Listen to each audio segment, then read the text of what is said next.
Pretzel Games has a game called Flick 'em Up. That came out late last year. Yeah. If not, I think, late last year, maybe last, sometime. Yes. It came and out. if you haven't guessed, it's about flicking. Yes, dexterity game, Western theme. You've probably seen it around maybe. Yes. It came in this nice big, or used to come in this nice big pine box. Yeah, well, they've announced what they're calling their wider audiences The regular edition, in other words. It comes in edition. a regular box. Yeah, it comes in a regular box.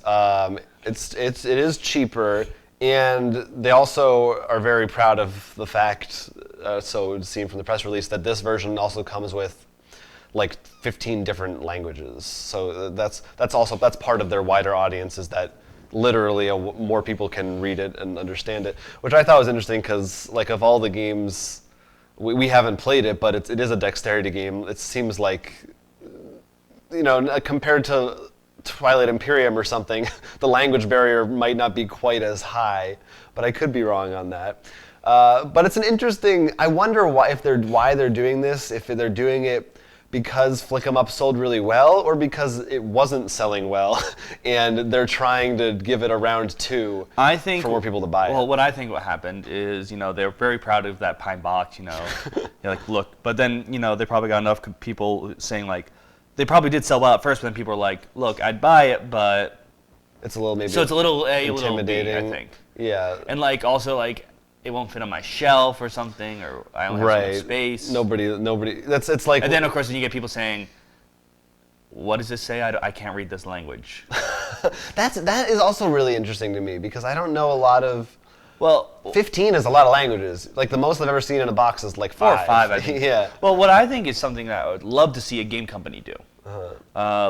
Let's take Fantasy Flight, for example. Let's take them. But if you could actually go to their page, and you could look up the rule book. They have rule books for all their games there. They actually have updated, so when you have some stupid errata, that would so you be can awesome. literally look up, and you can literally click German descent or Spanish descent. So that way, instead of being, because I still like having the rule book, but being able to actually just look up the thing, something that's live updated, so it's probably really simple to. Even if it's just Google Translate, at least just to have it built right in and not. Right, because I think that'd be much easier on. First, printing wise, you probably have to print less. You literally just include a piece of paper for instructions and whatever language, because I'm not going to try to butcher someone's language right now. Go to the here. Save that for after the show. So I think that would be a really cool idea, and that way you could have 15. You could have probably 50. Yeah. I wonder if there's any particular languages that people speak that they feel are left out of a lot of board games. I'd definitely say if you're not one of the main romance languages, right? English or German, because those aren't romance languages, or Japanese, Chinese, Japanese, Chinese, and Russian, because I don't think Russian's a romance language. You're probably out. That's why, but even then, that's I probably named 7. Let us know. So what's the other 15?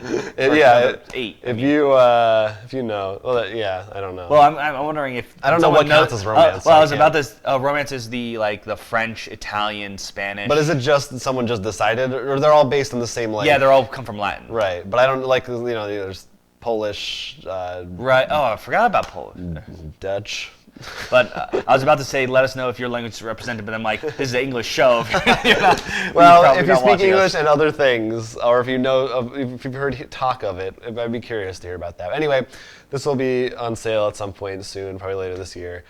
The new Flick 'em Up. Look for it. I mean, personally, I'm already more inclined to want to try it because I'm like, oh, it's cheaper and it's a less stupid box. Well, see, there you go, Jonathan. It's working. Yeah, I figured it out. I figured out what was going on.